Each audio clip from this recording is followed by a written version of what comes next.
Abrite-moi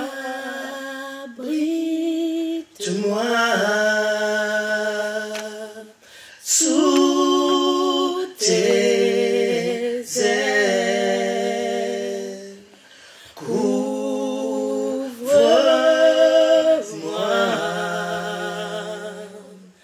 par ta main puissante. Abrite-moi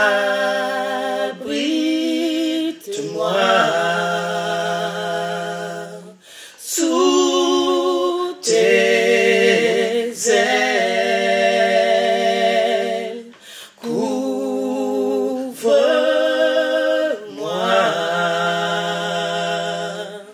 par ta main puissante, même si les océans se déchaînent, je les traverserai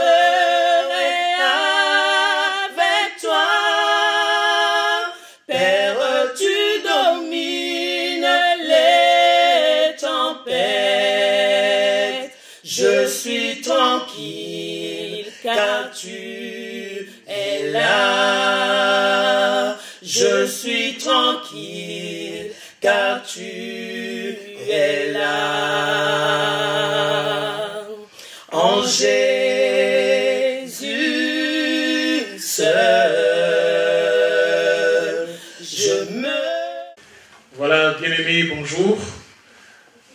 Nous sommes la chaîne télé Les Mises à Part. Aujourd'hui, nous recevons Maman Nadine Lukasantou, qui est dans le ministère avec notre pasteur son mari, le pasteur Léonard Lukasantou. Voilà. Le but de notre émission aujourd'hui, c'est de recevoir Maman Nadine en rapport avec la convention que l'Église organise. Nous avons appelé cela la grande convention des mamans. Mais voilà, je veux me retourner vers Maman Nadine afin que nous puissions rentrer dans les profondeurs des choses en rapport avec cette convention. Voilà. Maman Nadine, déjà, nous vous remercions de nous avoir accordé ce temps. Nous avons la convention, la grande convention, comme nous l'avons dit, Talita Kumi. Nous avons dit que c'était la convention des mamans. Moi, ce que j'aimerais savoir comme première question, c'est quoi l'origine de cette convention? Cette idée vous est venue plutôt comment? Alors, la convention Talita Kumi, ce n'est pas une idée personnelle. C'est vraiment une recommandation du Seigneur par rapport déjà à la parole de Dieu. Cette fille qui était vraiment morte et que pour les gens c'était vraiment c'était fini, mais que le Seigneur est venu et le Seigneur a vu que la fille n'était pas morte. Au fait, pour le Seigneur, la fille dormait parce qu'il y avait encore un plan de accaparé de la fille. Et quand le Seigneur qui sait voir qu'une personne morte, mais en elle il y a encore de la vie et l'avenir, Jésus est venu et Jésus a dit à la fille, Talita Kumi, jeune fille, lève-toi. Donc au fait, la mort qui était sur elle n'était pas la véritable mort qu'il fallait. Et le Seigneur qui est la vérité est venu et lui a dit de se lever et elle s'est levée. J'aimerais tout de suite vous poser une question qui me vient à l'esprit, maman. Maintenant, ce passage biblique, j'allais dire que vous vous êtes approprié pour cette convention. C'est quoi son rapport avec l'Église actuelle, l'Église d'aujourd'hui? Ce passage reflète aussi ce qui se passe aujourd'hui dans l'Église de Jésus-Christ. Nous avons vu comment le Seigneur lui-même a permis qu'il y ait tout ce qu'on a vu comme trouble dans les assemblées. Et il y a eu beaucoup de faux. Quand on parle de faux, c'est qu'il y a aussi des vrais. Et le Seigneur a permis qu'il sorte beaucoup de faux afin que son Église, ses élus, puissent faire la différence et comprendre le vrai et le faux. Maintenant que tout le faux est presque sorti, aujourd'hui, les élus de Jésus-Christ, avec le discernement du Saint-Esprit, on connaît la voix du berger. Et l'Église est en train de se réveiller. De la même façon que Christ était mort et qu'il était ressuscité, son Église aussi était morte et l'Église de Jésus-Christ est ressuscitée. Amen. Amen, amen, voilà. La vie, nous disons souvent, la vie chrétienne, c'est une expérience personnelle avec Christ. Je reviens sur Talita Koum. Vous, personnellement, c'est quoi l'expérience personnelle que vous avez eue en rapport avec ce verset pour que vous en fassiez aujourd'hui le thème d'une première convention? Parce qu'en fait, ce n'est qu'une première édition. Nous aurons maintenant une suite et des suites en rapport avec ce thème-là. Je reviens sur ma question. C'est quoi l'expérience personnelle que vous avez eue avec ce verset-là pour que le Christ, aujourd'hui, la fille de l'Église que vous êtes, le ministre de Dieu que vous êtes, que vous vous leviez et que vous marchiez? C'est quoi l'expérience personnelle que vous avez en rapport de ce passage biblique? Merci beaucoup.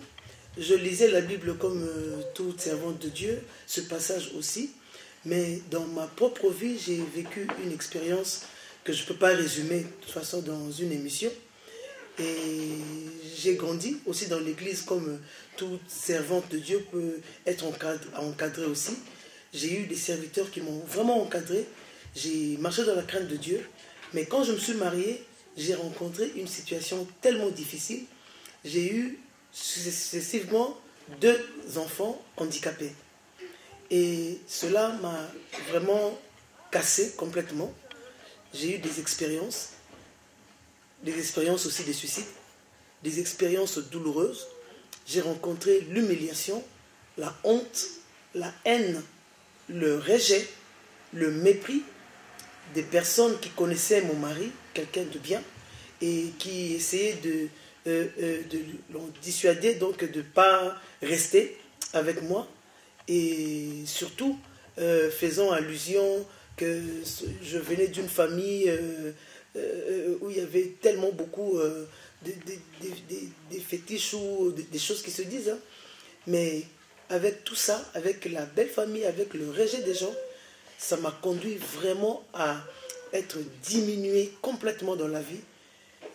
J'ai commencé à me sentir donc comme si j'étais inutile, sans valeur. J'ai rien apporté de bien dans ma vie. Et c'était comme une fille morte. Amen, maman. Je voudrais vous poser la question, quand cela vous arrivait, dans la foi, vous en étiez où? Vous étiez déjà ministre de Dieu? Vous étiez une simple fidèle dans une église? Dans la foi, vous en étiez où, vous, personnellement, dans la foi à ce moment-là, quand ces choses-là arrivent? J'avais déjà eu une marche avec le Seigneur. J'ai rencontré personnellement Jésus-Christ. Et j'ai eu une marche joyeuse avec le Seigneur. Et le Seigneur me donnait il y avait des prophéties sur moi, mais qui ne correspondaient pas à la vie que j'avais. Or, quand le Seigneur parle, ce sont des choses qui sont au devant. Moi, je ne savais pas pourquoi est-ce que le Seigneur parlait, disait toutes ces choses-là. Je ne savais pas ce que j'allais rencontrer. Mais Dieu m'a fait grâce d'être affermi avant que le choc n'arrive. Et pendant que le choc était arrivé, heureusement pour moi, j'étais déjà formé. Et je n'ai pas baissé les bras, j'ai continué à servir le Seigneur dans cet état d'humiliation et de honte. Les enfants, ils étaient jumeaux, non? C'est un après l'autre. C'est l'un après l'autre, mais qui se sont vraiment suivis juste de 13 mois. Donc des faux jumeaux presque, on va dire ça comme ça. Voilà. Donc, cette épreuve arrive. Nous savons que c'est lourd. Oui. Et c'est à ce moment-là plutôt que la parole nous dit que nous devions être forts, qu'on doit lever nos yeux et regarder vers la croix. Moi, c'est ce que j'ai dit en ce qui me concerne. Mais maintenant, vous, quelle a été votre démarche? Les humiliations, les insultes, le commérage comme on connaît partout, comment ça se passe? Maintenant, cette croix, vous l'avez portée de quelle manière? De toute façon, jusqu'à aujourd'hui, vous continuez à porter cette croix-là. Oui. Nous voudrions ici que vous rentriez un peu dans Bon, pas dans les profonds détails, mais dans des détails qui pourraient édifier le peuple de Dieu qui nous suit. Le preuve est là. Moi qui suis déjà dans la foi chrétienne, donc je parle de vous, qui étiez déjà dans la foi chrétienne, il y avait des messages qui vous parlaient des choses à venir. C'est ce que nous appelons des prophéties. Voilà. Mais maintenant, par rapport à tout ça, aujourd'hui, le preuve est là. Les enfants sont là, handicapés, et tout ce que le monde, comment dire ça, la considération, le mépris du monde par rapport à ce qui vous arrive. C'est énorme. Nous avons vu, notre Seigneur aussi est passé par des choses comme ça. Mais maintenant, vous, qu'est-ce qui s'est passé, maman, dans des légers détails? Oui. Vous savez, prêcher la parole, c'est autre chose. Vivre la parole, c'est autre chose. Nous prêchons la parole parce que nous l'avons lue, parce que nous avons expérimenté, des gens ont vécu les choses. Mais quand ça vous arrive, ce n'est pas pareil. C'est un choc que vous recevez, vous tombez. Vous êtes anéanti, écrasé. Mais c'est après qu'il faut se relever. Et c'est là qu'il manque. C'est le manque de pouvoir se relever qui manque à beaucoup de personnes. C'est homme ou femme. Le choc est arrivé, mais vous êtes dans la foi. Mais la force de se relever, la force de faire face et de relever la tête. Parce que vous êtes courbé. Le poids du problème vous courbe. Je n'ai pas eu un enfant, 2 enfants handicapés. Le poids du problème, vous êtes courbé. Et maintenant, il faut vous relever. Là, je crois que ça demande une force surnaturelle. Et cette force, c'est ça, Jésus-Christ. Amen. Amen. De nous-mêmes, on ne pourra jamais se relever quand la croix est trop lourde. Tout à fait. Il faut que le Maître vienne intervenir lui-même, que sa main vienne à notre secours. Tout à fait. Et cela se passait comment pour vous, maman? Parce que là, aujourd'hui, vous êtes là, nous parlons de cela. Je rappelle à nos amis, à nos bien-aimés qui nous suivent que nous sommes on est en train de débattre sur l'origine de la convention que nous allons avoir du 29 novembre au 2 décembre. Nous aurons des éminents, mais comme ce sont des mamans qui vont intervenir, donc nous aurons des éminentes oratrices qui interviendront. Donc, je ne sais pas s'il faut que je les cite. Il y aura maman Nadine que nous avons ici, en tant qu'hôte, qui recevra d'autres servantes de Dieu. On aura maman, le bishop Émile Coutinho. On aura maman Odile Mokalamba. On aura maman Florence Compossou d'Irlande. Voilà, toutes ces personnes-là, des mamans, viendront pour la grande convention que nous avons dit du mois de novembre au 2 décembre. Ce sera la grande convention de mamans dont le thème est Talita Kumi. Talita Kumi. Je reviens encore vers vous, maman. Talita Kumi. Il fallait que vous vous releviez de tout cela. Oui. Donc, Talita Kumi, pourquoi le Seigneur a accordé le nom de la convention? Ce n'est pas encore le thème. Le nom de la convention Talita Kumi. Parce que le Seigneur lui-même s'est d'abord tourné vers la femme. La femme qui avait fait rentrer vraiment tout le péché, l'histoire donc du péché, de la souffrance dans la création. Et pour amener le salut, le Seigneur Jésus-Christ s'est tourné vers la femme. Dieu s'est tourné encore vers la femme pour réparer. En fait, on répare là où ça a été détruit. Dieu encore lui-même a utilisé la femme, a envoyé son fils naître par la femme. Et quand Christ sur la terre a choisi les disciples, il n'a pas choisi de femme. Il était seulement en train de préparer la femme. De préparer la femme. Les 12 disciples étaient des hommes. Mais Jésus avait laissé un peu cette faim et cette soif à la femme. Quoique les femmes étaient toujours en train de le suivre, mais Jésus était en train de faire grandir cette envie-là, cette envie-là. Et le jour que le Seigneur est ressuscité, c'était cette force-là qui était remplie dans ces femmes qui les ont poussées à découvrir Jésus-Christ ressuscité. Ouais. Et moi, je crois que dans toute chose que le Seigneur, c'est pas qu'il ignore, il fait exprès au fait de laisser quelqu'un s'accumuler la force et le moment précis, quand il ouvre la porte de cette force, c'est une force qui travaille plus que les autres. Qui embrase tout au passage. Oui. Voilà. Oui. Voilà. Moi, je bénis Dieu Je bénis l'Éternel pour ces paroles que j'écoute. Les mamans, nous avons toujours dit, la femme a un rôle important dans l'Évangile. Nous l'avons vu plutôt au travers de la Bible.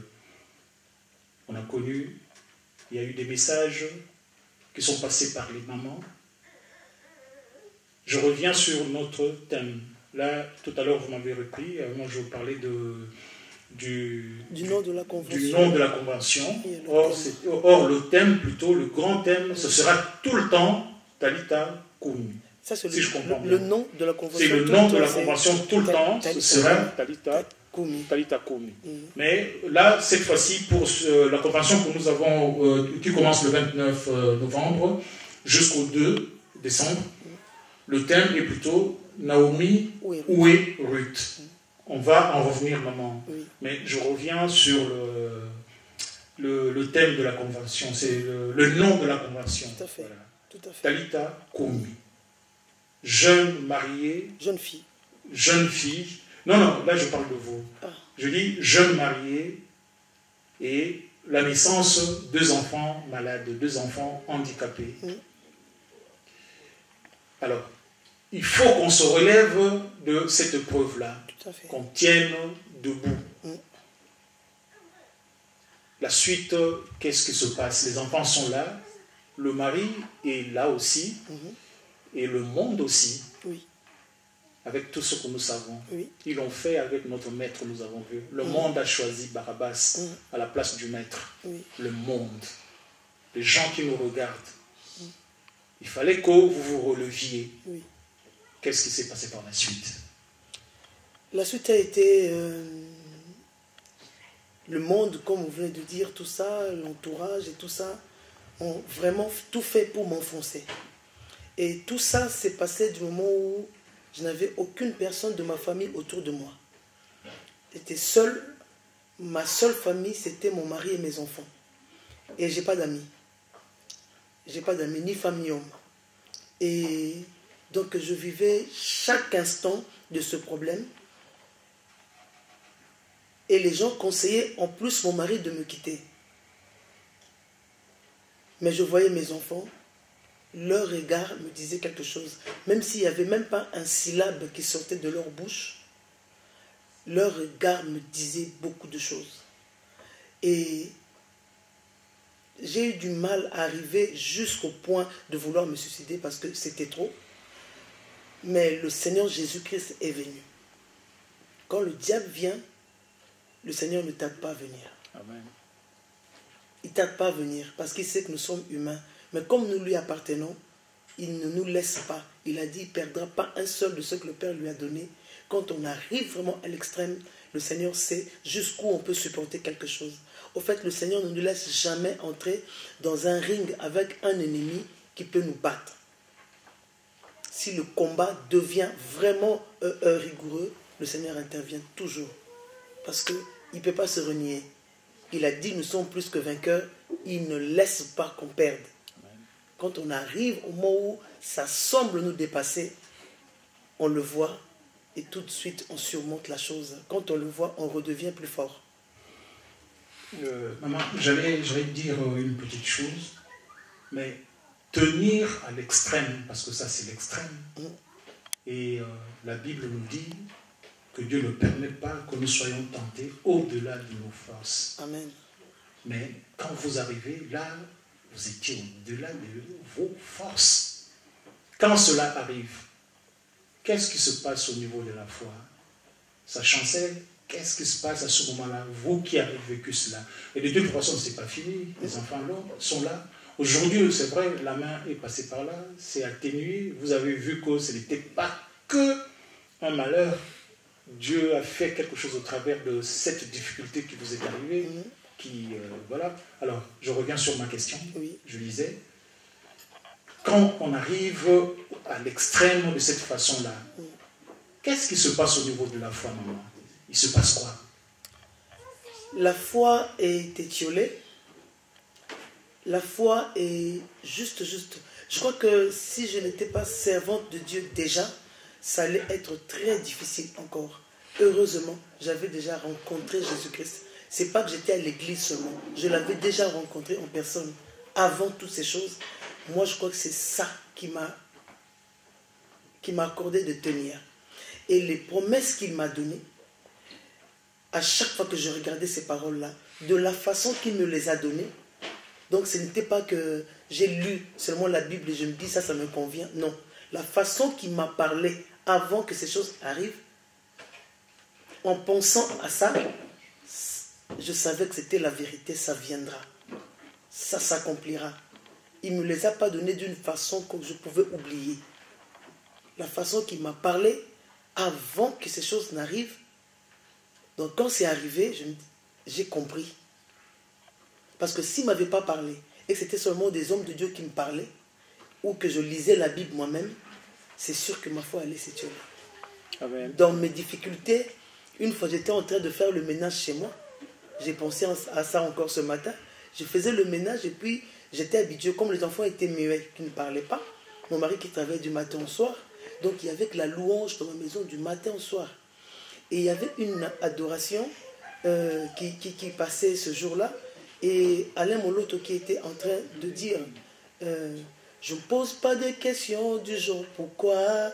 Et pendant que j'étais en train de travailler, j'étais en train de me dire Seigneur pourquoi. Et Alain Moloto qui chante je ne pose pas de questions du genre pourquoi. Ce jour-là, je me suis arrêté. Je me suis énervé devant la télé, il n'y avait personne.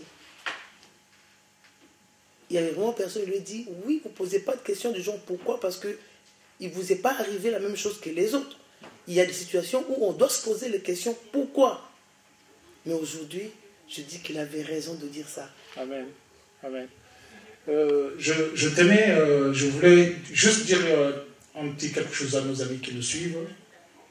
Parmi les deux enfants de maman Nadine, nous avons le frère Caleb qui s'occupe de la sainteté et qui s'occupe du sainteté et qui accompagne la chorale. Donc c'est un enfant qui à l'origine ne parlait pas et tout, mais aujourd'hui, cet enfant-là est serviteur de Dieu. Il œuvre dans l'église mise à part.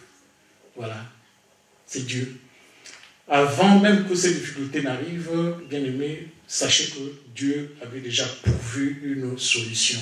Vous qui nous suivez, vous. Aujourd'hui, le Seigneur vous dit, Talita Kumi.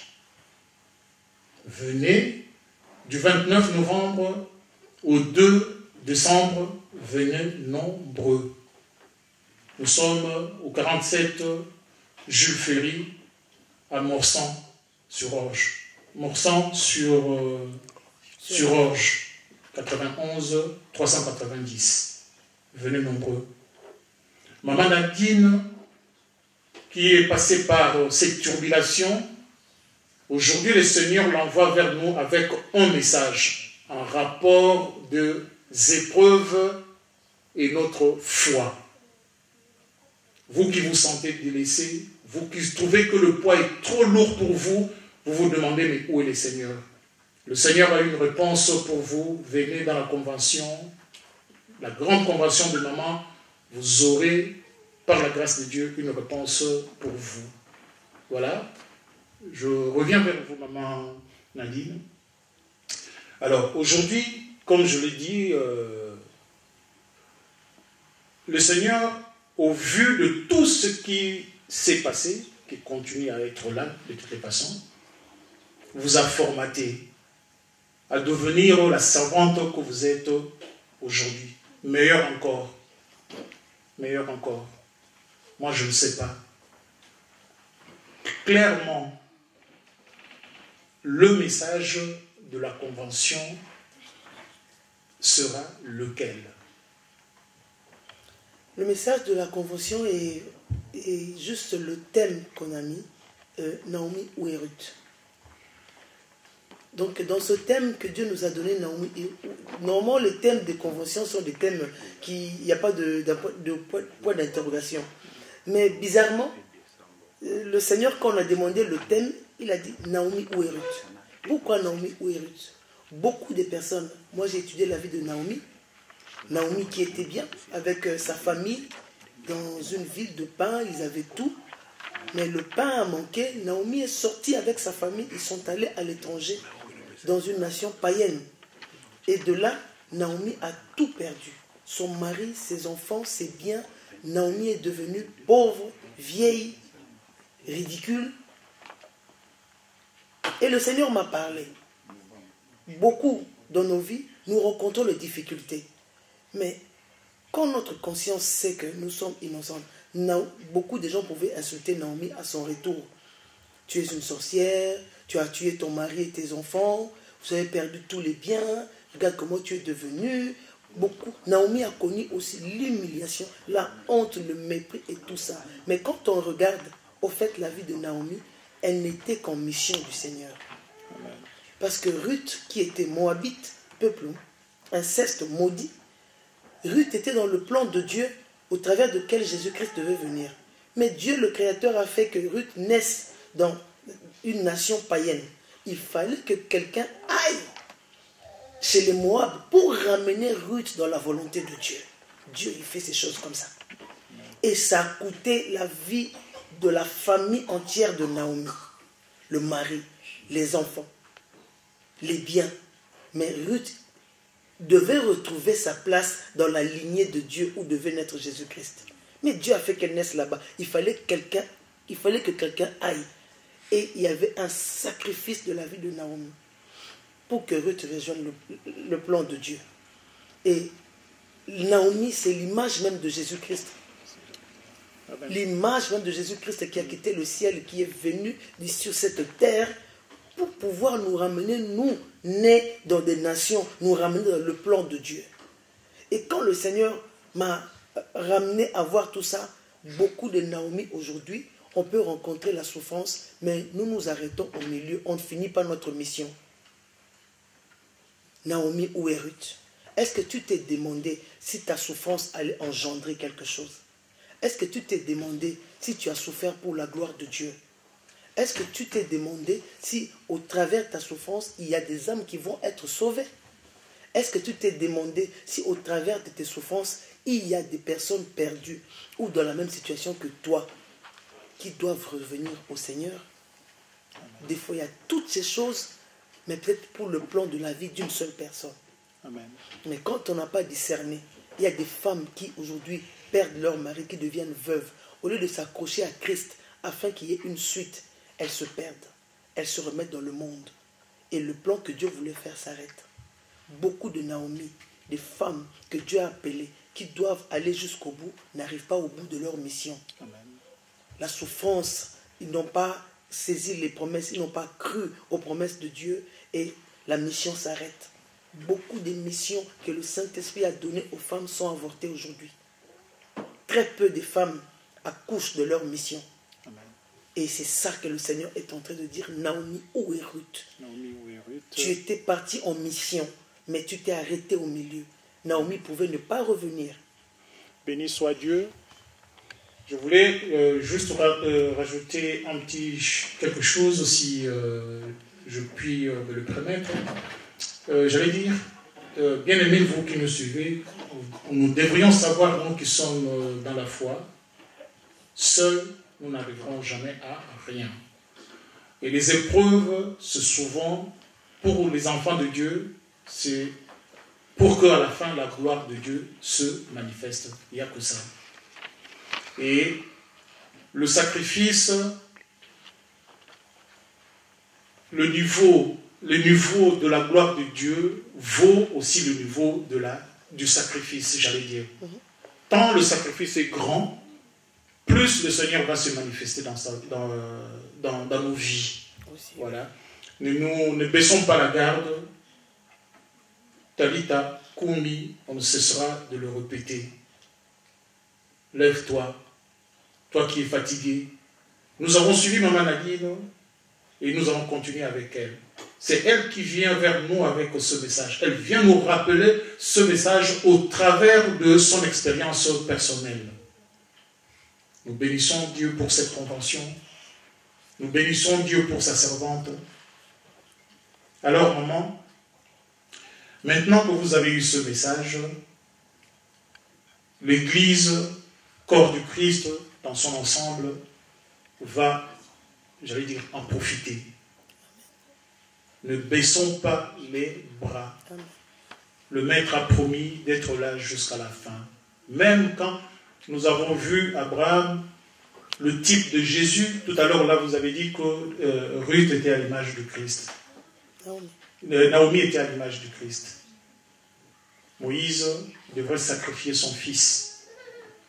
Lourd de épreuves. C'était énorme. Mais à la fin, la main de Dieu est venue. Alors vous, maman, la main de Dieu est venue. Une grande servante que vous êtes aujourd'hui, dans ce ministère qui est dirigé par votre mari, le pasteur Léonard Lokosantou. Nous avons la convention, nous avons le thème. Maintenant, cela va se passer comment? C'est quoi l'appel maintenant que vous lancez? J'allais dire aux mamans, non, c'est dans l'ensemble du corps de Christ. C'est un appel que nous lançons. Ils vont venir, je sais qu'ils viendront nombreux. Vous venez assister à cette convention et puiser de l'expérience de ceux qui sont passés par des épreuves plus importantes que la tienne, que la vôtre. Il y a des gens, vous êtes dans des difficultés, vous passez dans des épreuves que vous trouvez énormes. Venez écouter les témoignages de vos sœurs, de vos frères qui sont passés par des épreuves et ce que Dieu a réalisé dans leur vie de foi au travers de ces épreuves. Voilà, Maman Nadine. Je dis cela par rapport, quand je vous vois, je vous écoute, je bénis Dieu. J'allais dire que je bénissais Dieu pour les épreuves par lesquelles vous êtes passés. Parce que, résultat, ça nous donne une femme de feu aujourd'hui dans le ministère, dans la moisson de Dieu. Alors, si on peut lancer un message à nos bien-aimés, un dernier, pour conclure. Nous savons que ce témoignage-là, nous allons revenir plus tôt, parce que là, on est limité par le temps. Nous reviendrons sur ce message-là, sur ce témoignage cette fois-là. Mais un dernier mot, un dernier message à nos bien-aimés qui nous suivent. La convention est là, le message est là. Qu'est-ce que vous attendez de leur part? Déjà, vous nous dites ce que Dieu a fait pour permettre, au travers de vous, pour permettre cette convention. Déjà, nous avons, là, jusque-là, nous avons entendu l'origine. Mais maintenant, ce qui va se passer dans le mois là, à partir du 29, qu'est-ce que vous attendez de l'Église? Le message déjà que vous transmettez, et en retour, qu'est-ce que vous espérez que Dieu va réaliser dans l'Église corps du Christ, au travers de cette convention? Merci. Si je dis ce que Dieu va faire, c'est que ce n'est plus Dieu qui va le faire. Ce que Dieu fait, on ne le sait pas d'avance. C'est que seulement nous espérons et nous croyons à ce qu'il a déjà donné un ordre que ça se fasse. Et il a choisi ces instruments au travers desquels il veut travailler dans cette convention.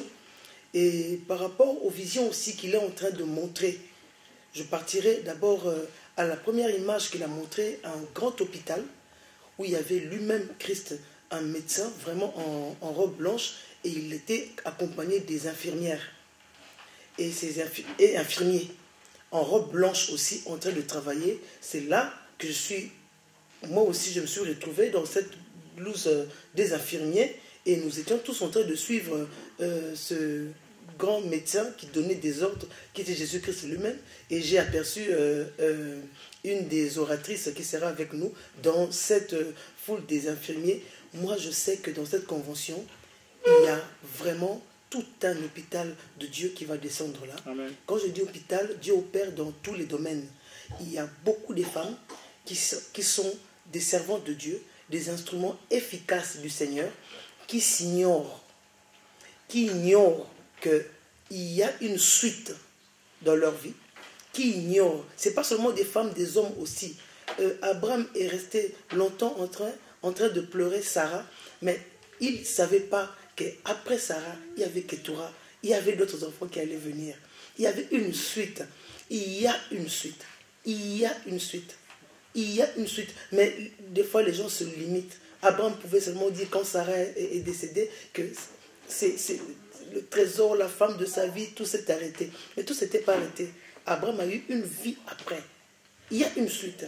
Et que beaucoup de gens, à cause des épreuves qu'ils ont rencontrées, des combats, des accidents ou quoi, se sont arrêtés à cette étape-là.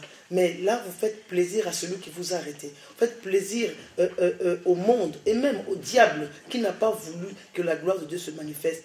Le Seigneur, pour son Église, Jésus-Christ aussi, c'était la même façon. Nous sommes tous l'image de Jésus-Christ.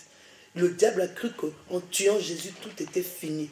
Mais il y avait une grande suite, une suite glorieuse à la résurrection de Christ. Toutes ces personnes que les ténèbres essayent de tuer, de détruire, d'amoindrir, quand on est en Christ, il y a une suite. Tel il est, tel nous sommes. Amen. Il est passé par une souffrance que les ténèbres croyaient que c'est fini.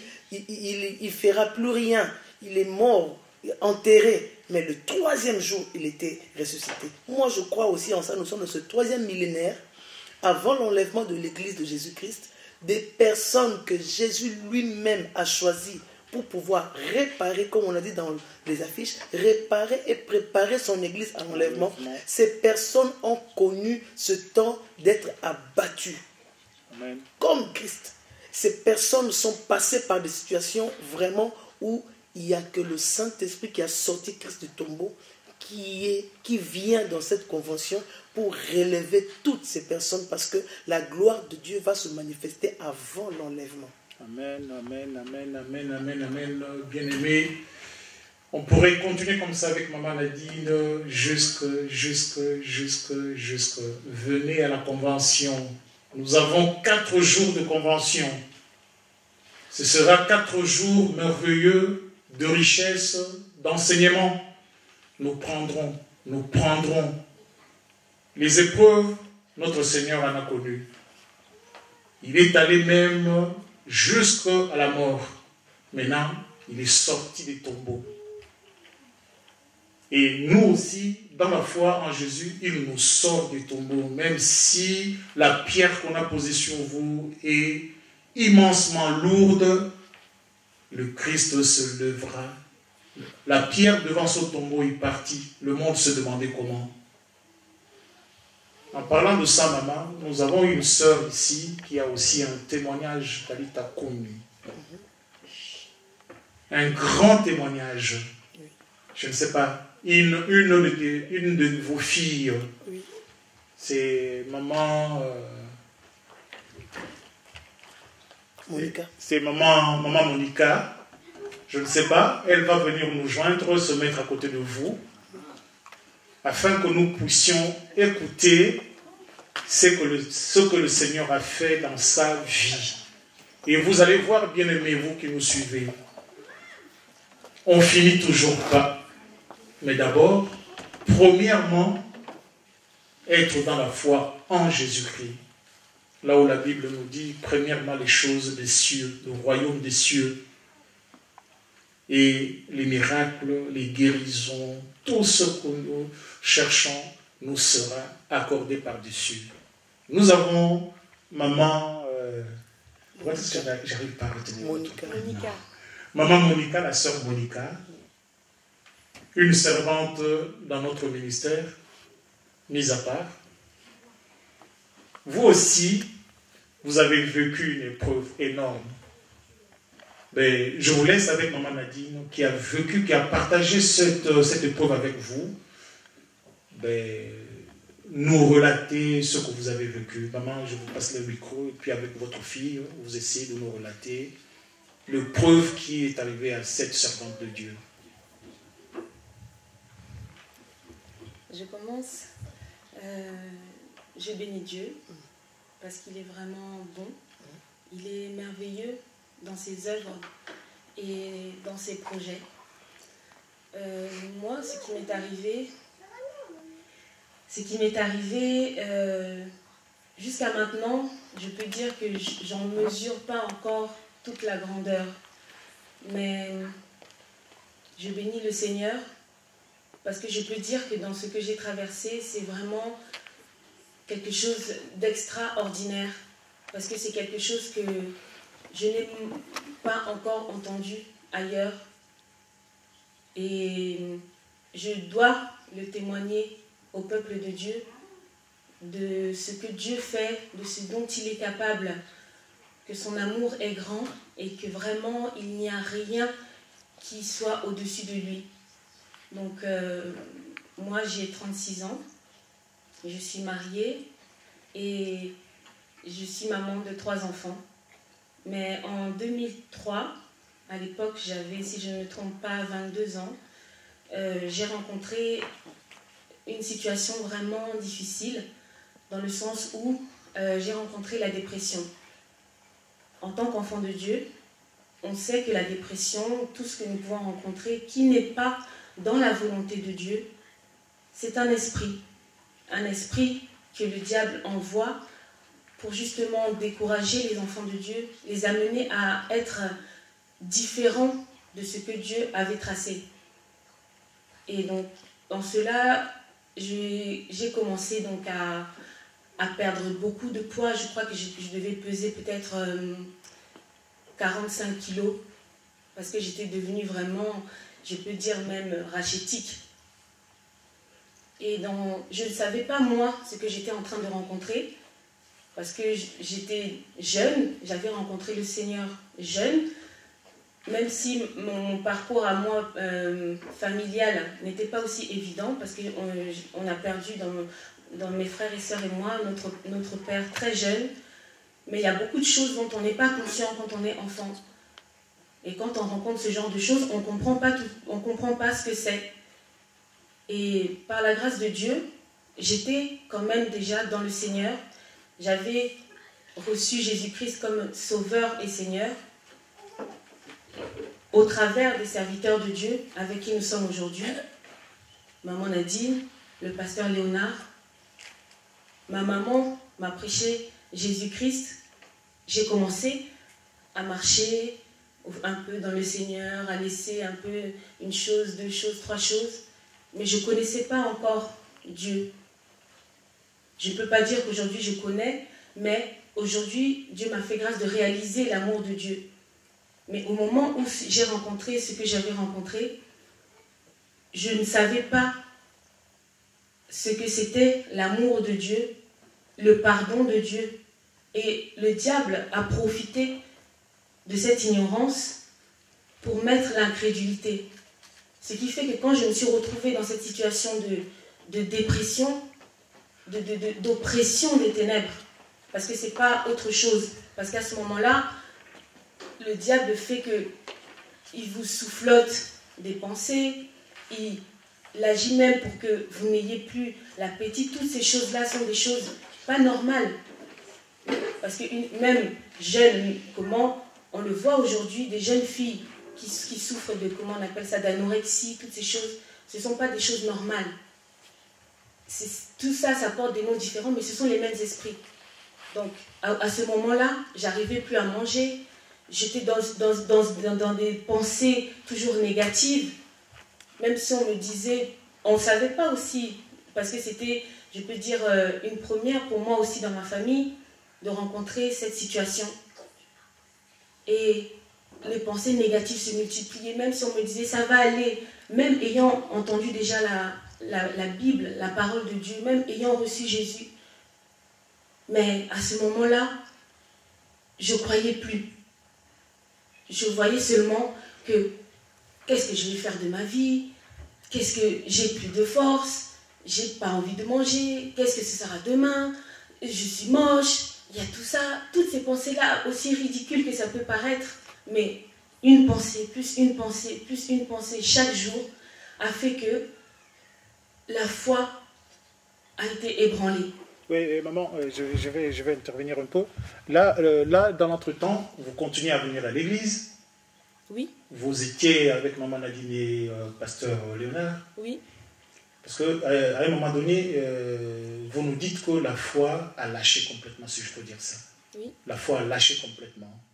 Maman Nadine, quand ça arrive comme ça, une enfant que vous avez à l'église, que vous encadrez, et qu'à un moment donné, le malin arrive à mettre la main sur l'enfant. Le malin pose sa main sur la foi. Or, elle déclare certainement qu'elle l'a fait. Elle a déclaré, le Christ elle a reconnu le Christ comme Seigneur et Sauveur. Maman, nous allons revenir sur le témoignage. Nous allons revenir sur votre témoignage. Mais j'avais voulu que maman Nadine intervienne un peu juste à ce niveau-là. Qu'est-ce qui se passe? Dieu nous abandonne à un moment donné? Le Seigneur ne nous abandonne pas. Je remercie le Seigneur pour ce détail qu'il a pu sortir. Dans nos églises, aujourd'hui, nous avons beaucoup de situations comme ça. Beaucoup de situations comme ça. Parce qu'à l'époque, quand c'est arrivé à notre fille, on ne pouvait pas savoir ce qui était après. Et dans l'église, on a souvent, c'est pas forcément chez nous, des situations comme ça. Maintenant, nous, on peut le discerner parce qu'on l'a vécu. Mais il y a beaucoup de personnes qui arrivent dans cette situation-là, qui continuent à venir à l'église et qui ne s'expriment pas. Parce que les ténèbres ont tellement travaillé dans l'église que quand je vais dire quelque chose qui se passe en moi, on va le raconter. Si je me confie, je parle à quelqu'un, on va parler de ça, je vais entendre ça dans les oreilles. Beaucoup de gens souffrent à l'intérieur et cachent. Et ça, c'est un plan que le diable a mis dans les assemblées. Et il a sorti des personnes, bien sûr serviteurs, servantes, qui n'étaient pas forcément conduits par le Saint-Esprit, où les gens venaient se confier à eux. Et après, on entendait tout ce que les gens, leurs soucis, on les entendait. Et le diable a fait ça pour faire taire les gens. Quand tu as un problème, ne t'exprime pas. Ne t'exprime pas. C'est ce qui s'est passé aussi avec notre fille. Elle souffrait à l'intérieur d'elle, mais elle ne sortait pas tout ce qu'elle avait. Et nous, on n'en mesurait pas le degré. Et le degré était déjà au niveau où elle avait déjà les idées de suicide et on ne le savait pas. Elle continuait à prier. Amen, maman. On arrive à ce point-là qu'elle avait des pensées de suicide. On a suivi la sœur. On a compris qu'elle était complètement perdue. Alors, ça vous a amené à quoi? Perdu complètement, la foi que vous délaissez. Et vous êtes devenu une proie à ce moment-là, je pense, du malin. Il vous a amené jusqu'où? Alors, le malin, c'est pour ça qu'on l'appelle comme ça, il est vraiment malin. Il faut jamais, nos pasteurs nous le répètent, il faut jamais minimiser l'ennemi. Voilà. Parce que si tu commences à minimiser, tu ne vas pas aussi comprendre à quelle bassesse, profondeur il peut amener quelqu'un. Moi, dans cet état où justement la foi était arrivée, je peux dire, à disparaître, Dieu, dans sa bonté, il m'a vu. J'ai fait plusieurs tentatives de suicide avec les médicaments, mais dans tout ça, je vous dis vrai, j'ai pris les médicaments, aucun effet. Mais le diable, comme il est malin, il est rusé. La Bible le dit, il rôde. Donc il attend le moment opportun pour pouvoir accomplir ce qu'il veut faire.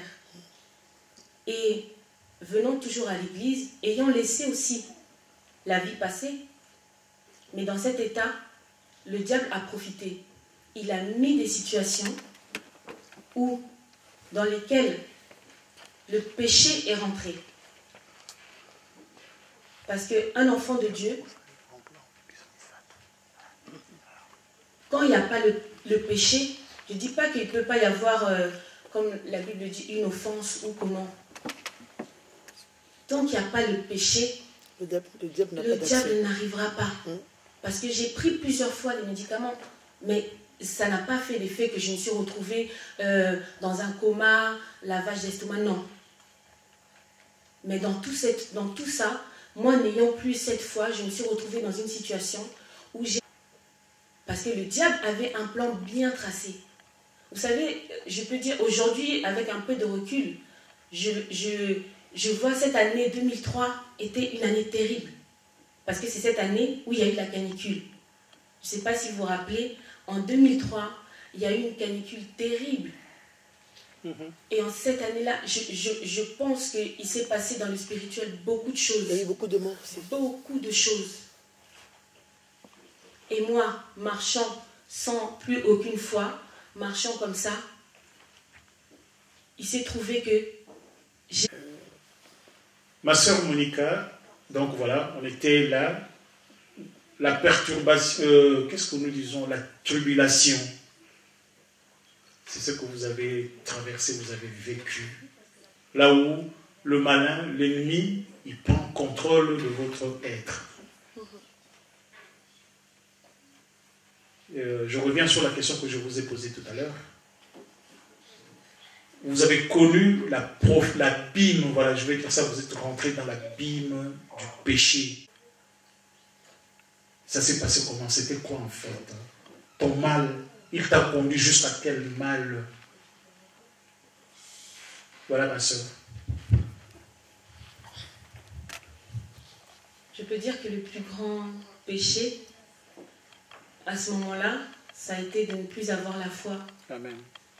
En Dieu. Amen. Parce qu'en ayant perdu cette foi, je me suis laissée à des situations qui n'étaient pas bien, imposées par le malin. Et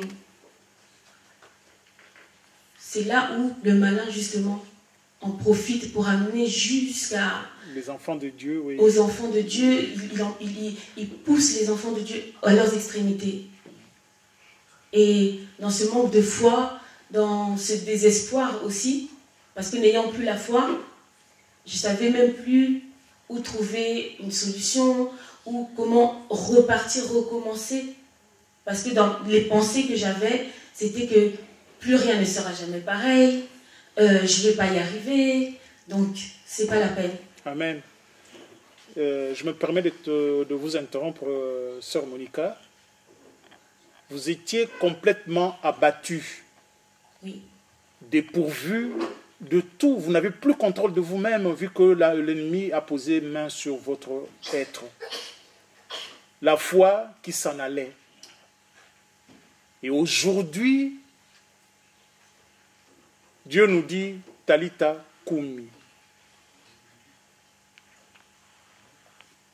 Comment est-ce que vous réagissez, vous aussi qui êtes passé par ce genre d'épreuves? Aujourd'hui, nous avons Talita Koumi. Il y a Maman Nadine qui est venue avec ce message-là, avec ce thème-là. Quelle est votre réaction par rapport à cela? Et par rapport aussi à votre expérience personnelle. Nous avons aujourd'hui Talita Koumi.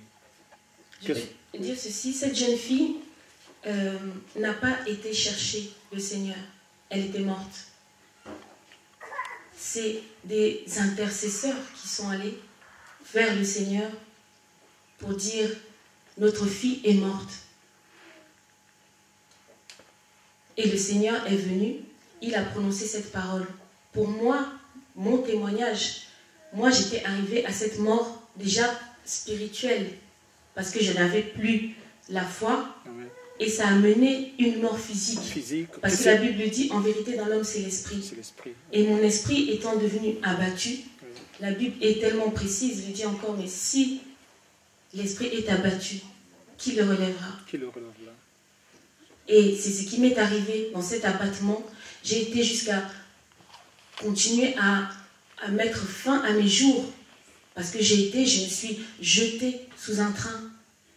Sous un train? Oui. Et vous êtes là encore devant nous aujourd'hui? Oui. Il n'y a que Dieu qui peut faire ça, honnêtement. Cela se passait comment? Alors, je me suis mise au bord du quai. J'ai vu le RER. Et cet esprit qui disait, vas-y, vas-y, vas-y. Et je me suis jetée. Mais ce que j'ai vécu, comme je l'ai dit tout à l'heure, je ne crois pas encore avoir entendu quelqu'un d'autre le vivre. C'est pourquoi je me dois de le témoigner, parce que ce que Dieu a fait est grand, et pour que personne n'arrive à ça. Ceux qui entendront, ceux qui viendront, qui pouvaient être dans cet état, qui n'aillent pas jusque-là, parce qu'on ne sait pas aussi. Dieu m'a fait grâce pour que je puisse le dire. Moi, je me suis jetée, je me suis retrouvée. Vous voyez la taille d'un RER. Vous voyez comment je suis. Et on le voit souvent ici à Paris, quand les gens se jettent, on vient ramasser les morceaux. Mais moi, sous ce RER, le RER a pris mon pied, il a sectionné mon pied. Et en fait, mon pied tenait par le nerf. Mais j'étais vivante entièrement, je vous dis, pas une seule égratignure ailleurs. Et sous ce train, les pompiers sont venus. Les gens qui étaient sur le quai sont descendus sur les rails parce qu'ils ne croyaient pas, parce que moi j'étais en train de crier sous le train. Ils ne croyaient pas, ils ont vu la scène, ils ne croyaient pas que je pouvais être vivante. Quand ils ont entendu mes cris, ils sont venus. Il y avait un jeune homme, je me rappelle, c'était un jeune homme Rasta, il est venu. Il crie, elle est vivante! Et il commençait à me parler, ils arrivent, les pompiers arrivent. Et sous ce train, les pompiers sont venus, ils ont commencé à intervenir pour me sortir, vérifier, mes bras bouger, tout, ils m'ont sorti. Et on m'a amené dans l'ambulance. Ils ont commencé à me faire parler, savoir mon nom, etc. Jusqu'à ce qu'on m'a amené à l'hôpital. À l'hôpital, les médecins ont commencé à me poser des questions. Et dans l'entretemps, ils ont appelé aussi ma maman, qui a appelé les pasteurs. C'est pourquoi je reviens à ce que j'ai dit tout à l'heure. Moi, là où j'étais morte. Mais mon entourage, qui était pas n'importe quel entourage aussi, c'était un entourage qui était dans le Seigneur. Mon entourage est devenu ces intercesseurs qui sont allés voir le Seigneur. Amen. Parce qu'ils me voyaient morte. Amen.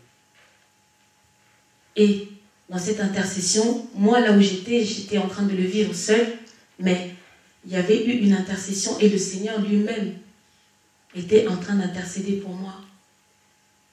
Et en cela, je me suis retrouvée à l'hôpital avec le pied dans l'état. J'ai eu de multiples opérations.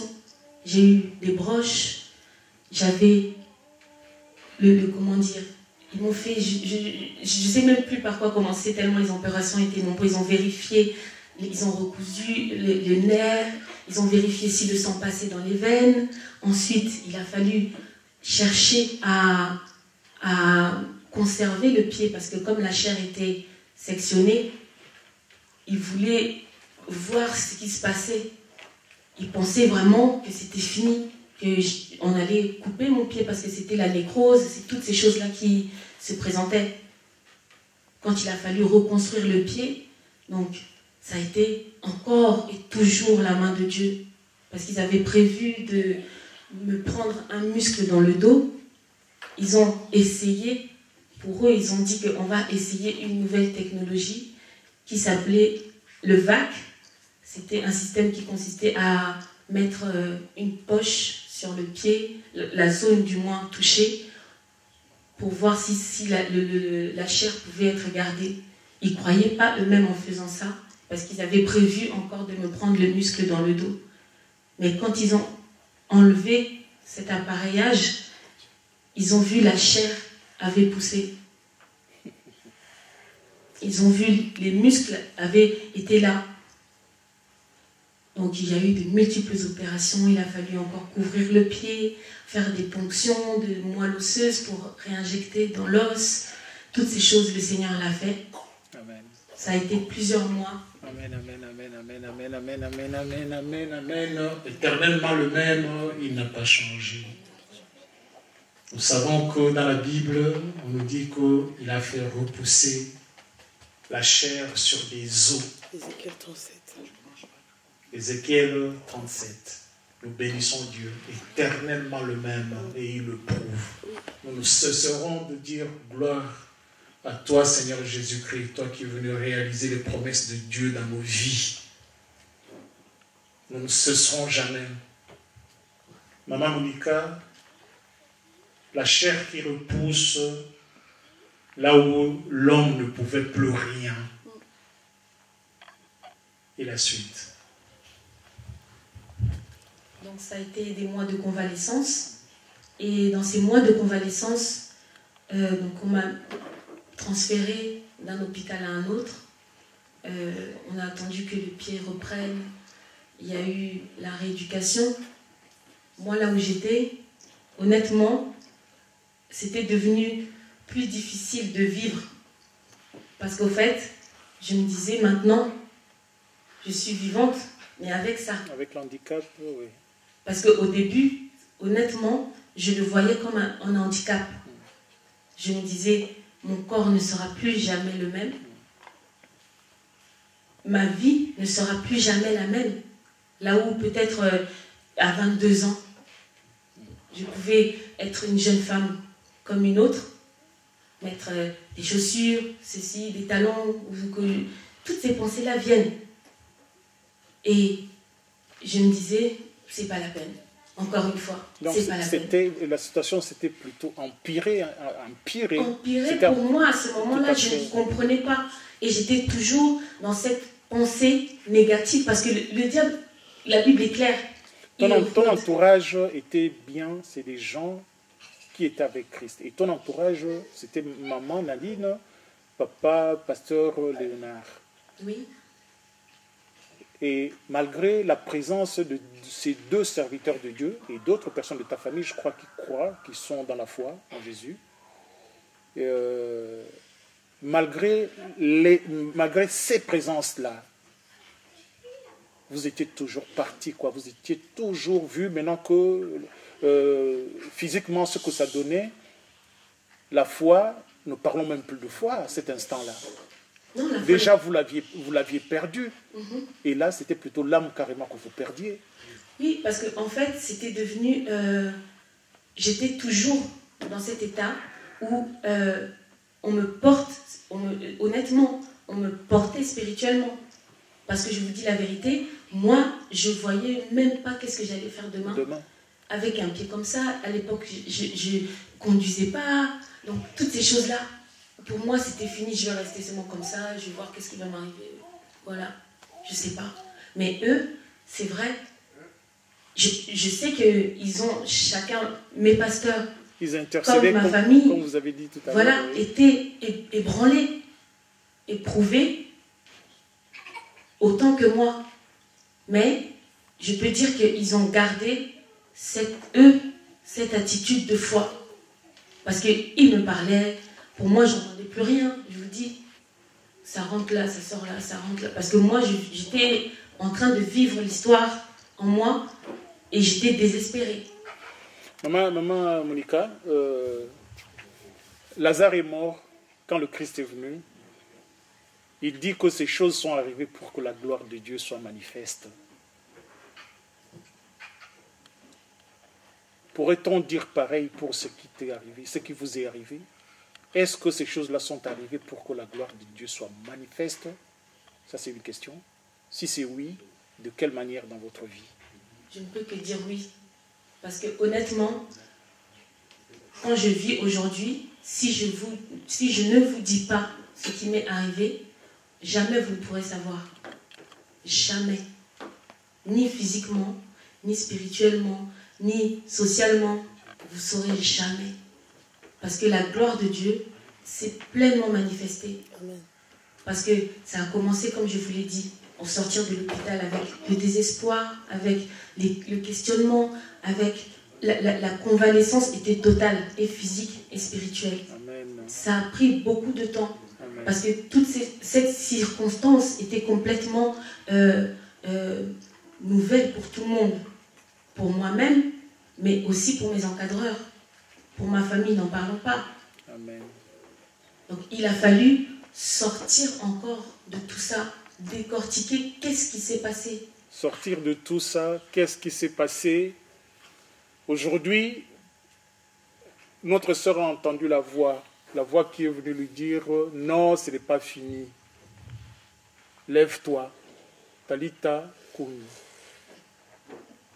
Maman Nadine, nous avons entendu notre sœur Olga, Monica.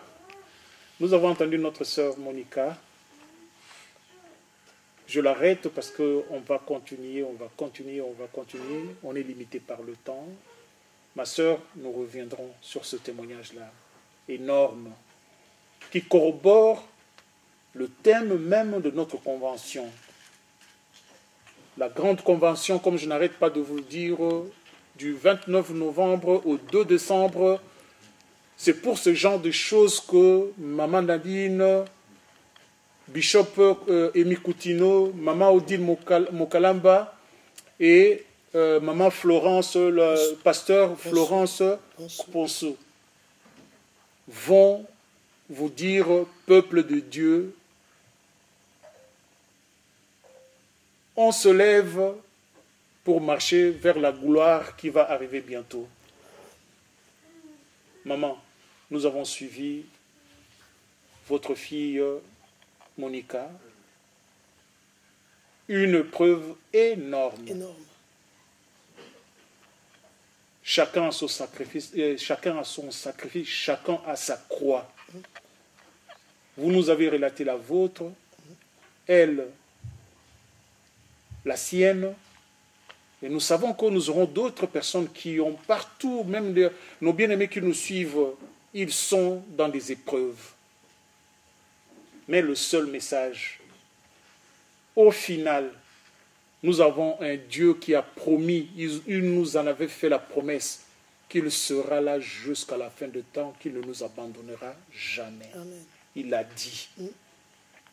Et quand Dieu dit quelque chose, nous repartons d'Habakkuk, nous on attend. Même si ça tarde,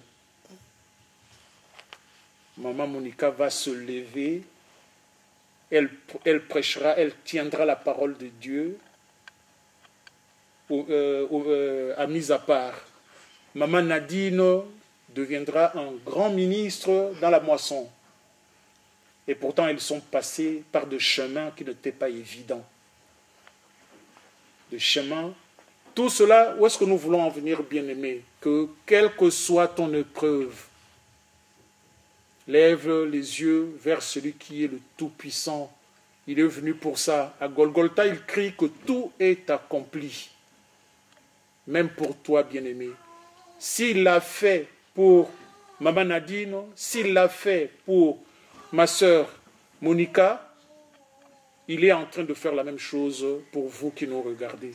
Il est le même, en tout temps, en tout lieu, le même. La colonne de feu la nuit et la colonne de nuée le jour. En tout temps, le même Dieu, dominant toutes choses. Bien, écoutez les mamans, j'ai béni Dieu. Maman Nadine, un dernier mot. Oui. Le dernier mot que je dis, le Seigneur Jésus-Christ revient bientôt. Et il a dit, il vient chercher une église glorieuse, sans tache ni ride. Et ce qu'il a dit, ça se fera. L'église qu'il vient chercher, c'est cette église-là qu'il est en train de réparer. Cette église-là, comme tout à l'heure on a parlé d'Ézéchiel, le Seigneur a dit, donc tous ces ossements-là, c'est l'armée d'Israël. Moi, je crois que cette armée qui se prépare à l'enlèvement, cette armée que le Saint-Esprit lui-même est en train de conduire, que le Saint-Esprit lui-même est en train de former, c'est une armée qui vient de loin. L'ennemi connaît en regardant de la même façon qu'il a vu quand le Seigneur est né, quand l'étoile est sortie, les premières personnes qui cherchaient, c'était les mages. Ils cherchaient parce que c'était des astrologues, des gens des ténèbres qui voyaient quelque chose qui venait. De la même façon, le diable aussi sait, quand il y a un enfant de Dieu, quelqu'un qui vient avec une grande mission, cette personne, dès sa naissance, est vraiment combattue. Et quand le Seigneur a regardé les ossements, il a dit, c'est toute l'armée d'Israël. Si vraiment nous appartenons à Jésus-Christ, et que nous sommes cette église qui attend l'enlèvement, ce sont des personnes que le diable n'a pas laissées comme ça, tranquillement. C'est des personnes qui sont passées par des souffrances, par beaucoup de choses, où vraiment les ténèbres se sont dit que c'est fini, quoi. La mission là qu'on a vue à la naissance n'aura pas lieu. Ça ne se réalisa pas. Voilà. Et il s'est trompé. De la même façon que notre Seigneur Sauveur Jésus-Christ était mort et ressuscité, de la même façon que l'église de Jésus-Christ qui se prépare à l'enlèvement, cette église est faite vraiment des personnes qui sont passées par des grandes épreuves, mais qui s'en sortent plus que vainqueurs, comme dit la Bible. Et c'est une église glorieuse. Une église que le Seigneur console avant l'enlèvement. Parce que avec tout ce qu'on a traversé, on n'a plus rien à voir avec le monde. On est devenu un peuple mis à part. Mis à part. On n'a plus rien à voir. C'était une église que Dieu a émondée lui-même. Une église sans tache et sans ride. Parce qu'on est à jour dans notre relation avec Dieu qui s'appelle Je suis. Amen. C'est pas Dieu, on dit tant tozalaka. Non, non, non, non, non. On est constamment devant ce Dieu. Parce que le diable sait qu'il nous a loupés. Et nous en sommes conscients. Amen. Et nous sommes dans la présence de Dieu. Cachés en Jésus-Christ, comme la Bible nous dit. Et le Saint-Esprit nous conduit. C'est une armée redoutable. Et ces personnes sont en train de se sous-estimer. Le Seigneur est en train de les interpeller par cette convention. Levez-vous. Si, même dans la vie, on dit, ce qui ne te tue pas te rend plus fort. Plus fort. Et nous savons qu'il y a des tas de personnes, hommes ou femmes, qui sont passées par des choses, mais alors très dures. Mais ne restez pas là. Ne restez pas là. Il y a autre chose. Amen, amen, amen. Il y a autre chose. Amen. Et le Seigneur répand cette huile-là dans cette convention. Il y a autre chose. Amen. Nous passons dans une autre étape, mais c'est une étape glorieuse. On a connu la colère sainte et on sait que notre Dieu est véritable. Quand il te tient, que ce soit Satan lui-même ou toute son armée, ils ne peuvent rien quand Jésus te tient dans sa main. Amen, amen, amen, amen, amen, amen, amen. J'allais demander au public d'applaudir à la fin. On applaudit à la gloire du Seigneur. On applaudit À la gloire du Seigneur, nous bénissons ton nom, nous ne cesserons jamais de le faire. Tu es le Dieu merveilleux par qui nous vivons, par qui la volonté nous vivons. Si nous sommes là debout, c'est que pour t'adorer, pour te dire combien tu es grand. Si nous vivons, c'est parce que notre Dieu vit à jamais, parce qu'il est l'éternel. Voilà, bien-aimés, c'est par ce mot que nous allons clôturer avec maman Nadine et la sœur Monica. Voilà. Et nous vous rappelons à la fin notre convention. Du 29 novembre au 2 décembre 2017. Ici, nous avons des éminentes oratrices, nous l'avons déjà dit. Et nous remercions Maman Nadine, l'église mise à part, le pasteur Léonard et toute son équipe, dit pour le Seigneur. Mais nous savons qu'au-delà des cieux, tout est adoration. On dit gloire, gloire, saint et l'éternel. Nos deux intervenantes d'aujourd'hui, c'est des chantres de l'éternel aussi. Amen. Pour tout clôturer, nous allons glorifier le Seigneur par le chant. Voilà, je vous laisse faire, mes bien-aimés.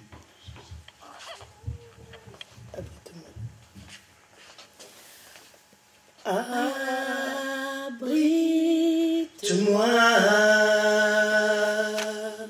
sous tes ailes, couvre-moi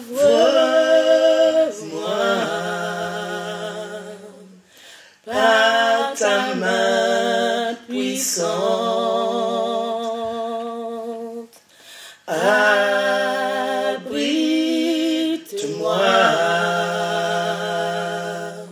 sous tes ailes,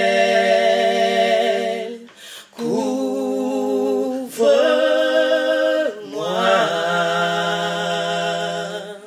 par ta main puissante, même si les océans se déchaînent, je les traverserai avec toi. Père, tu domines les tempêtes. Je suis tranquille car tu es là. Je suis tranquille car tu es là.